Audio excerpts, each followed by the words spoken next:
ወለቀድ የሰርና القرآن للذكر فهل من مدكر አሁንም ይሄንን ቁርአን ለግንዛቤ ወይም ለማስታወስና ለመገሰጥ በእውነቱ አግርተንና አመቻችተነዋል።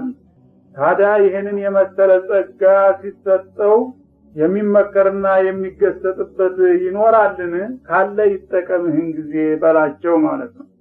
ከዘበት ተሙድ ቢንዙር እንደገና ተሙድ የሚባሉት ህዝቦች በጊዜው በተሰጣቸው ማስጠንቀቂያ አስተባበሉ።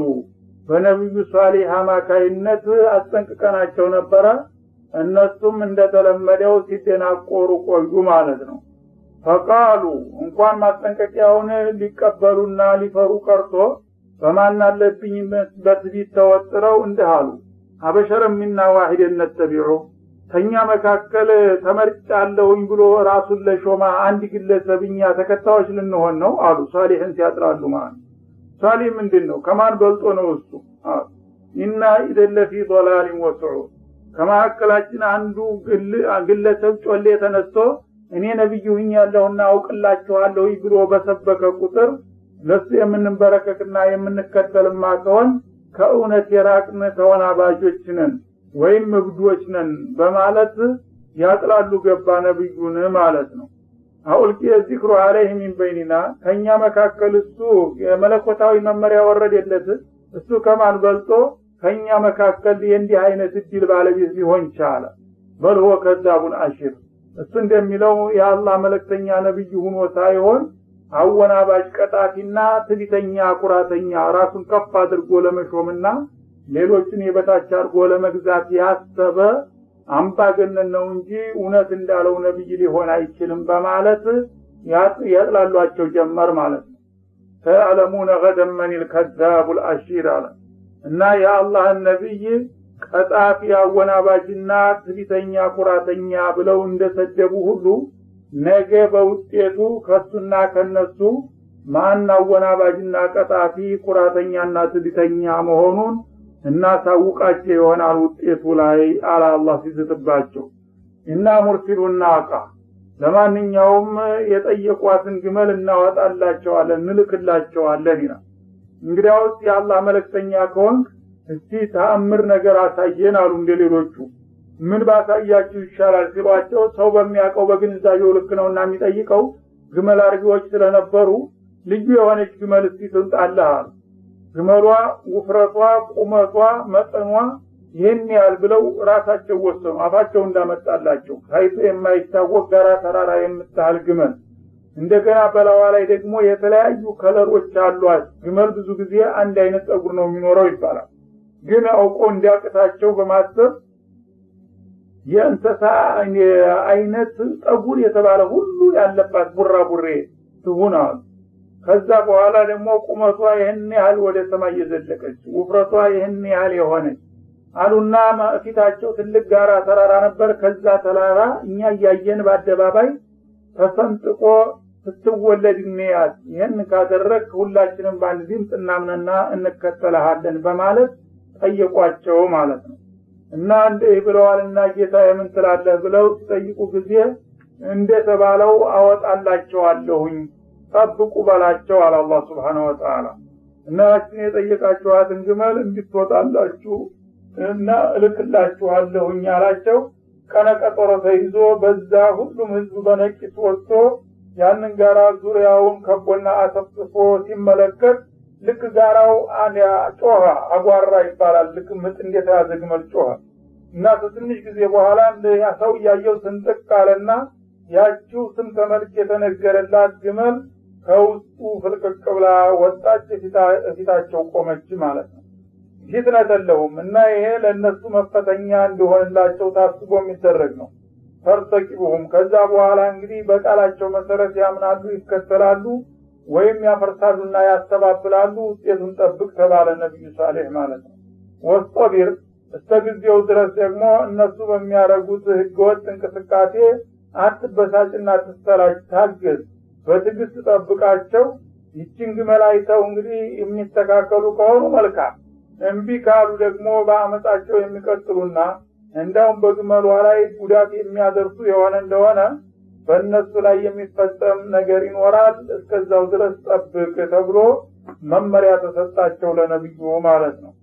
ወነቢኡም አነል ማአቂስመቱን በይነሁም እና ከዛሬ ጀምሮ እንግዲህ ግመል ከወጣችበት ዕለት ጀምሮ በከተማው አካባቢ የሚገኘው ውሃ በወረፋ ይያዛል ብለህ ንገራቸው ነው የሚለው። የውሃ እጥረት ነበረ ከተማው። የውሃው መጠን ከህዝቡ ብዛት ጋር አይመጣጠንም ነበር። እንደገና አሁን ሌላ ችግር ተፈጠረባቸው። ግመሏ ጎራ የምታህል ጥቂት ምግብና ውሃ የማይበቃት ስለሆነች ራሳችሁ እንግዲህ ትንጣ ብላችሁ ወስታችሁ ያመጣችኋት ግመል እንስሳናትና ካልበላይ ካልጠጣይ መኖር አትችልም። ስለዚህ የከተማውን ውሃ አንድ ቀን እናንተ ከተጠቀማችሁ በቀጣዩ ቀን ለወረፋ መልቀቅ አለባችሁ ተብሎ ወረፋ እንዲይዙ ተደረጉ በሌለ ውሃ ማለት ነው። እና በመካከላቸው በህዝቦችና በግመሏ መካከል ውሃው ክፍያ ይገባል ተባለ። ይህን ንገራቸው። ሁሉ ሽርብ ሙህተዘር የየለቱ መጠጥ ለተመደበለት ክፍል የተወሰነ ነው በላቸው።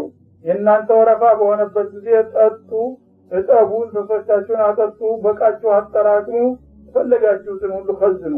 የእሷ ተራ በሚሆን ጊዜ ደግሞ አንድ ሰው ትርቡ እንዳይልዛ አካባቢ እና ልክ የከተማውን ህዝብ ያህል የውሃ ፍጆታ ትጠይቃለች እሷ ማለት ነው። ብዙ ስለሆነች አንድ ጊዜ ምጥጥ ታርጋ ነው የምትጨርሰው። አንድ ቀን ከጠጣይ ግን አንድ ቀን ታሰግራለች። በየቀኑ አትጠጣም። በዛ ቀን እናንተ ተጠቀማላችሁ ብለህ ይህንን ስርዓት እንዲያስከብሩ ንገራቸው ተባለ። ማስጠንቀቂያ ያው ለፈተና ነውና የተፈጠረችው። እና እንግዲህ ያቺ ግመል በዛ በጠየቁት መሰረት ስትፈጠርና ስትከሰት ያው ለጊዜው ደነገጡ እና ፊት እናምናለን ነበር ያሉት፣ ግን ለማመን አልቻሉም። ደግሞ ወዲያውኑም ለመካድና አንቀበልህም ለማለትም አልቻሉም። በመሐከል ዝም ብለው ገርበብ ብለው ሲናስቡበት ምናምን እያሉ ቆዩ። ይሄ የውሃ ወረፋ በሚከፈትበት ጊዜ ደግሞ ውሃ ወረፋ ማንገባም ካሉ ሌላ ችግር እንደሚመጣ ወቁና ለዚህ መቼስ እንደፈረደብን ብለው ተስማሙ። በወረፋቸው መጠቀምም ጀመሩ ማለት።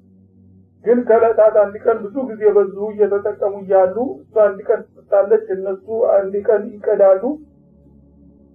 ግን እሷ የምትታለበው ወተት ይባላል እጃም ወልዳ ነበር። ልክ የጠጣችውን ውሃ መጠን ነበር። ያንንም የጠጣችውን የከተማ ውሃም ያህል ወተት ትታለባለች። ለእያንዳንዱ ቤተሰብ ወተቷ ይታደል ነበር። ራሷ ነበር የምታድለውና የምታከፋፍለው ይባላል። መጣ አንተ ቤት በር ትቆማለች። የምትችለውን ያህል ታልባለህ። በቃ በውሃ ማጠራቀሚያ ትሞላለህ። ደግሞ አልፋ የሚቀጥለው ቤት ትቆማለች። ለዛም እንደዛው ትታለባለች። በሙሉ ከተማውን ወተት ታከፋፍለው ነበር። እንግዲህ አላህ ኒዕማ አድርጎላቸው ነበር ማለት ነው። እንደዚህ አድርጋላቸው ሳለ ከለታት አንድ ቀን እንግዲህ ያ ፈተናቸው በሚደርስበት ጊዜ ባለስልጣናቶች መጠጥ ቤት ገቡ ይባላል። እነዛ መጠጥ ቤት ገብተው እየተገባበዙ ሲጠጡ ተሳከሩ። ሞቅ ሲላቸው ቅጅለት ለገሌም ቅጅ እያለ ሲጋብዝ በመካከል ሳይታሰብ እንግዲህ ያ መጠጥ ያልቃል። መጠጥ አለቀብን ይባላል። ይህ ጊዜ ውሃ ይጨምሩበት ቅራሪ እንኳን ቢሆን አሉ ሙቋቸዋልና ውሃ የታለ ዛሬ የግመሏ ወረፋ መሆኑን ረሳችሁ እንዴ ተባሉ። ይህ ጊዜ አሁን ሰክረዋልና ዛሬ ታአክላቸው ስለሆኑ ትንሽ እያስተዋሉ ነበር። ጎበዝ እንዳው በገዛ ሀገራችን ደግሞ ይህች ሰይጣን የሆነች እንስሳ መጣ የምንጠጣው እንኳን ጥሩ ውሃ ታሳጣናለች፣ እንደው እሷን ገሎ የሚገላግለን ምነው አጣን ይላል አንዱ የሞቀው ባለስልጣን። ይህ ጊዜ አንዱ ጎረምሳ ደግሞ እንደ እናንተ ተፈቀዳችሁ ይሄንን ማለማድረግን ያለው አይደለም እንደ ይላል። ያ አራግሬ ልጅ ምንም ችግር የለም ማለት ሃይ መሰረትኛል። ወዲያውኑ እንግዲህ ከዛ ከባለስልጣናቶቹ ሰይፉን ነጠቀና ተንደርድሮ ወዶ እሷ ውሃ በመጠጣት ላይ ነበር። እዛው ወንዝ ላይ ተደፍታ ተዋላ ቋንጃው ሊቆርጣት ነው ማለት ነው። እና ፈናደው ሳሂበውም ያን የሚገድላቸውን ጎረምሳ ጠሩት። ቁዳር ኢብኑ ሳሊፍ ወይም ገዳር ኢብኑ ሳሊፍ ይባል ነበር ሙጅሪም።